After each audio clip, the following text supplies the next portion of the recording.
नमस्कार दोस्तों, बहू बेटी और Z5 के इस श्रृंखला में आप सभी का स्वागत है। चलिए शुरू करते हैं जी टीवी शोज की झलक Z5 पर। कुमकुम भाग्य में आप सभी को तो पता ही होगा कि इस सीरीज में चौथी पीढ़ी की कहानी चल रही है। रौनक की मां स्मिता जवेरी अपने लाडले बेटे का रिश्ता पक्का करने में लगी है। केतकी कहाँ है पायल? तुम्हारी बेटी अभी तक पहुंची नहीं। मैं सोच रही हूँ दोनों को ना पहले घर पर मिलने देते हैं। वहाँ इनॉग्रेशन में बहुत भीड़ होगी, केओस होगा। यहाँ पर अच्छे से मिल लेंगे। आ ही रही होगी बस। बाय द वे, तुम्हारे बेटे रौनक और मेरी बेटी पायल से अच्छी जोड़ी तो कोई हो ही नहीं सकती। सच बता, मुझे तो रौनक बहुत पसंद है। और मुझे पायल। तुम पायल को फोन करके देखो ना वो कहाँ पहुंची। बस अभी कॉल करती हूँ। दूसरी ओर जाने अनजाने प्रार्थना कुछ ढूंढते हुए रौनक के कमरे में आती है। कमरा तो यही कहा था। और एज यूजुअल रौनक भी बिना टॉवेल लिए नहाने गया है। टॉवल? मेरा टॉवल बाहर रह गया। प्रार्थना की आहट सुनकर वो उसे अपना सर्वेंट धवल समझ बैठता है। अरे धवल, कौन है बाहर? अरे धवल, मेरा वो तौलिया रह गया बेड पे, देना जरा। अरे धवल पकड़ाओ यार, मेरे को इनॉग्रेशन के लिए जाना है, मॉम गुस्सा करेगी। मैं कैसे दूं? हे श्रीनाथ जी, कहाँ फंस गई मैं? अरे दो ना यार, बेड पे पड़ा है। अब इस संकोच भरे कॉमेडी सिचुएशन में न चाहते हुए भी दोनों फंस जाते हैं। अरे दे ना धवल। प्रार्थना बड़ी संकोच से रौनक को टॉवेल देती है और रौनक अनजाने में वही टॉवेल पहनकर आधे नंगे बदन प्रार्थना के सामने आता है और प्रार्थना सहम कर पर्दे के पीछे छिप जाती है और अपने आप को बचाने की कोशिश करती है। रौनक अपनी मां के आदेश का पालन करते हुए अपनी होने वाली बीवी से मिलने के लिए तैयार हो रहा है। इस एम्बैरेसिंग सिचुएशन में और तड़का लगाने के लिए अचानक वहां पर उसकी होने वाली अर्धांगिनी पायल आती है और रौनक और उसमें रोमांटिक क्यूपिड पल खिल उठता है।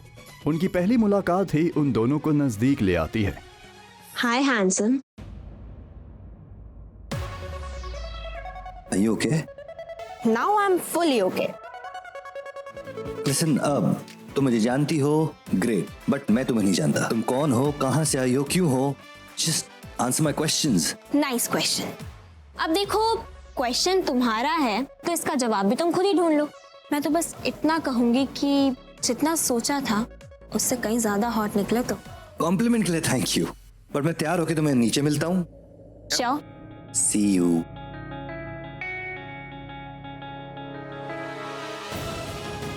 पायल के जाने के बाद रौनक का ध्यान पर्दे के पीछे छिपी प्रार्थना पर जाता है।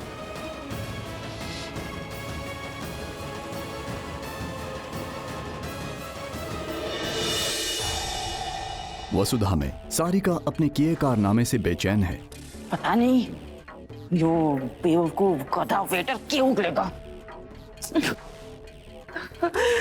करिश्मा की बातों में ना आना ही ना चाहिए था।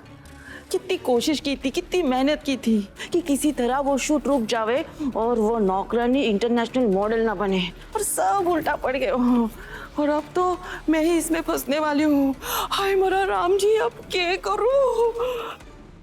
सही कहा तुमने, अब तुम फंसने वाली हो। अब इस बार मयूर सारिका के बुरे कर्मों का काल बनकर उसके सामने खड़ा है। मैं फंसने वाली? आपने कुछ गलत सुन लिया मयूर जी। मैं तो कह रही थी कि हमारे को इतना सही चुटकुला याद आ गया ना कि मैं अब जोर जोर से हंसने वाली हूँ। हंसने वाली, फंसने वाली नहीं। हंसने वाली। हंसना तो मैं सिखाता हूँ तुम्हें अब। चलो। और उससे सच उगलवाने की कोशिश करता है। सारिका अपने आप को बचाने की जी तोड़ कोशिश करती है। अरे दोपहर को दरवाजा क्यों बंद कर रहे हो? उस वेटर ने हमें सब कुछ सच बता दिया है। इस शूट के दिन माधव के जूस में तुमने नशे की दवाई मिलाई थी। सारिका, मैं तुम्हें आखिरी मौका दे रहा हूं, या तो सब कुछ सच सच बता दो वरना अच्छा नहीं होगा। देव और रवि भाभीसा को सब सच बता दिया होगा। अब फैसले का टाइम है, चलो।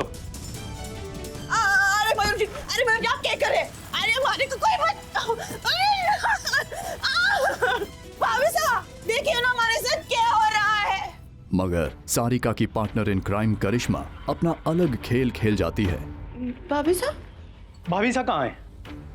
करिश्मा मासा को किसी रेस्टोरेंट ओपनिंग में लेकर गई है, शाम तक लौटेंगी। जिससे सारिका के लिए थोड़ी राहत मिलती है। खेल गई करिश्मा रानी। अब जब तक वो भाभी सने बिजी रखे, मारे को किसी भी तरह इस झंझट से निकलना होएगा। देव और अविनाश अपने सारिका काकी से सच उगलवाने की कोशिश करते हैं। आपने ऐसा क्यों किया काकी साहब? शर्म आनी चाहिए आपको। कैसे मुझे तुम मिल गए में अमृता कोर्ट से रिस्ट्रेनिंग ऑर्डर होने के बावजूद वो मानवी और रणवीर से मिलने उनके घर तक पहुंच जाती है। मैं यहाँ इसलिए आई हूँ कि मेरा बात करना जरूरी था तुमसे और मिस्टर रणवीर अरोड़ा से।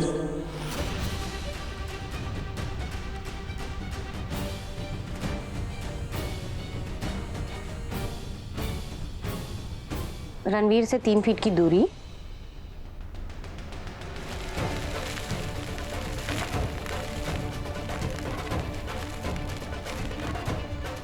और ये रही वो लाइन जिसे भाभी क्रॉस नहीं करेंगी। और शायद रिस्ट्रेनिंग ऑर्डर में इतनी ही दूरी लिखी थी, राइट? राइट।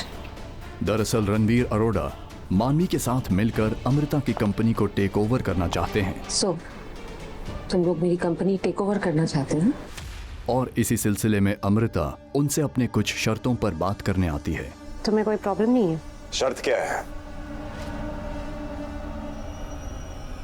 शर्त ये है मिस्टर अरोड़ा कि मीटिंग के लिए तुम्हें मेरे घर आना है। नहीं, दैट्स नॉट हैपनिंग। आना है तो आओ, वरना भाड़ में जाओ। नहीं आएंगे। मीटिंग होगी तो ऑफिस में होगी, वरना नहीं होगी। एंड यू अपनी भाभी को लो और भाड़ में जाओ। Shut the door. Think about it. लगता है दवाई का असर अच्छे से हुआ है विराट पे।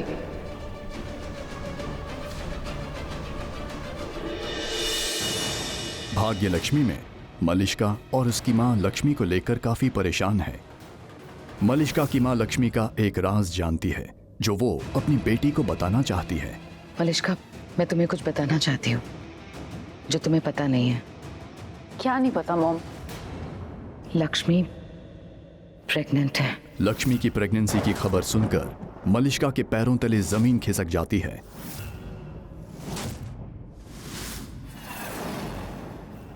लेकिन मॉम, मुझे ये नहीं समझ आ रहा कि आपको कैसे पता चला कि लक्ष्मी प्रेग्नेंट है? बताती हूँ।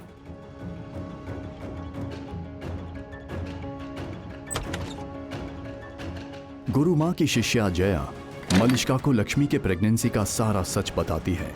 जया, मेरी बेटी को बताओ मैंने तुम्हें पैसे क्यों दिए थे? क्योंकि गुरु माँ को पता चल गया था कि लक्ष्मी माँ बनने वाली है और ये नहीं चाहती थी कि ऐसा हो। इन्हें ये बात छुपानी थी और इसी बात के इन्होंने मुझे पैसे दिए थे ताकि मैं गुरु माँ को नीलम जी से दूर रख सकूं, गुरु माँ को नीलम जी के आसपास भी ना आने दूं। लेकिन तुम मुझे एक चीज बताओ, क्या गुरु माँ सही में बता सकती है कि बेबी कब कंसीव हुआ था? आई मीन लेडी कौन से दिन प्रेग्नेंट हुई थी? हाँ बिल्कुल, गुरु माँ के ऊपर देवी माँ की असीम कृपा है। ठीक है, तो एक काम करो, तुम ना मुझे गुरु माँ के पास लेके चलो। मलिष्का, लेकिन मॉम एक मिनट प्लीज। हाँ लेकिन मेरे पैसे मिल जाएंगे, उससे ज्यादा मिल जाएंगे तुम्हें, लेकिन अभी चलो। आइए। मलिष्का। जया गुरु माँ की इजाजत के बगैर मलिष्का और उसकी माँ को उनसे मिलने ले आती है, जिससे गुरु माँ काफी नाराज होती है। जया, तुम्हारा इतना दुस्साहस, हमारी जानकारी के बिना तुम इन्हें हमारे स्थान पर ले आई। तुम्हें पता है कि हमें बिल्कुल पसंद नहीं कि हमारी आज्ञा के बिना हमारे स्थान पर कोई भी आए, फिर भी तुम इन्हें यहाँ ले।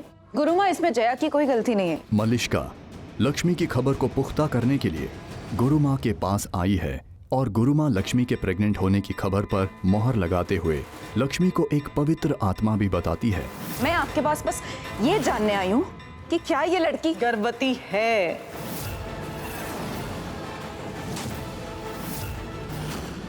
एक पवित्र आत्मा है ये, सदैव दूसरों का भला करती है ये। बहुत ही अच्छे कर्म करती है ये, और अब इसे अपने अच्छे कर्मों का फल मिलने वाला है। इसे अपने पति का प्रेम मिलने वाला है, एक बहुत अच्छा जीवन व्यतीत करने वाली है। बस बस, जितना पूछा जाए उतना ही बताओ। बताया कहाँ है अभी, बताना तो अभी शेष है। मतलब किसे बताना है? उसे जिसे सबसे पहले पता होना चाहिए, उसे जिसका जानना ये अत्यंत आवश्यक है, नीलम को। मलिष्का गुरु माँ की बातें सुनकर गुस्सा होती है और बौखलाहट में गुरु माँ पर ही लांछन लगाती है। सब बकवास है, आप सबको बस बेवकूफ बना रही है, आप सबको बस धोखा दे रही है, कुछ नहीं आता आपको, कोई शक्ति नहीं है आपके पास। जय माता रानी, आपकी इच्छा के बिना एक पत्ता भी नहीं हिलता। यदि आपकी यही इच्छा है तो यही सही। गुरु माँ मलिष्का की बातों से आहत होती है और क्रोध में मलिष्का के अतीत को जानकर उसके पेट में पल रहे नाजायज बच्चे पर सवाल उठाती है। ये सब करके क्या प्रूव करना चाहती है आप? क्या बहुत महान है? कुछ नहीं आता आपको, ढोंगी है ढोंगी, कोई शक्ति नहीं है आपके पास। मॉम चलो ना यहाँ से। किसका अंश है तुम्हारे गर्भ में? ओबरॉय परिवार का या किसी और का? गुरु माँ द्वारा किए अचूक टिप्पणी से मलिष्का के होश उड़ जाते हैं।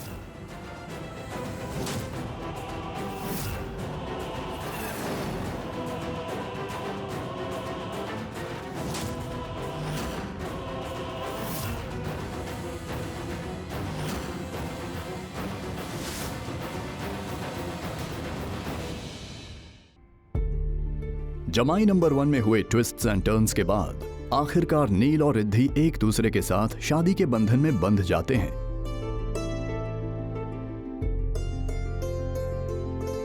वर वधू सबसे पहले वधू की मां का आशीर्वाद लीजिए। लेकिन जब आशीर्वाद लेने की बात आती है तब नील का अपना अहम बीच में आ जाता है। नहीं, सबसे पहले मैं उनका आशीर्वाद लूंगा जिन्होंने मुझे जन्म दिया है, अपनी आई का। मैंने अपना फर्ज निभाया, आपको मंडप में इस तरह अकेले नहीं छोड़ा, शादी पूरी की। लेकिन अब मुझे अपने बेटे होने का फर्ज निभाना है। मैं त्र्यंबकेश्वर जा रहा हूं। नील अपना फैसला सुनाकर जाने के लिए मुड़ता है।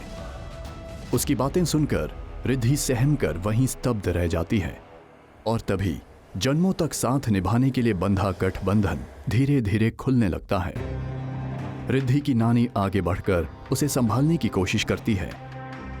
नील बेटा, शादी की रस्में अभी बाकी हैं और उससे पहले ये गठबंधन नहीं खोल सकते ना। रिद्धि अपनी नानी को नील और उसका बंधन न तोड़ने का भरोसा दिलाती है। नानी, ये गठबंधन नहीं खुलेगा। मैं नील के साथ उसके घर जाऊंगी। नील के मम्मी पापा का आशीर्वाद लूंगी, बल्कि उन्हें मनाऊंगी भी।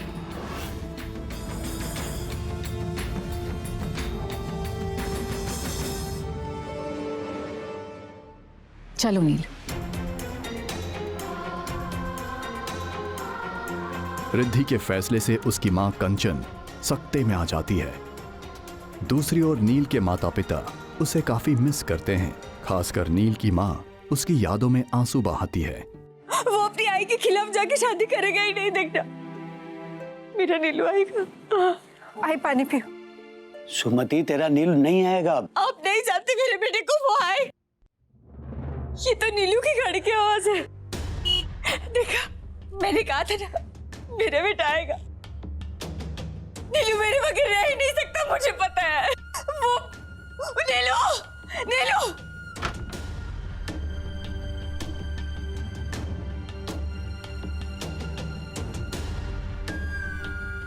नीलू, मेरा नीलू, मुझे पता था कि तू जरूर आएगा। तू वो शादी नहीं करेगा, तू आई के खिलाफ जाकर कुछ करेगा ही नहीं, इसलिए मुझे पता था कि शादी। लेकिन जब नील की मां उसे रिद्धि के साथ शादी के जोड़े में मंगलसूत्र पहने देखती है तब उसके भरोसे में दरार पड़ जाती है। तो दोस्तों, अब बस इतना ही। इन शोज को पूरा देखिए ZEE5 पर, वो भी बिल्कुल फ्री, क्योंकि ZEE5 टीवी है आपका अपना टीवी।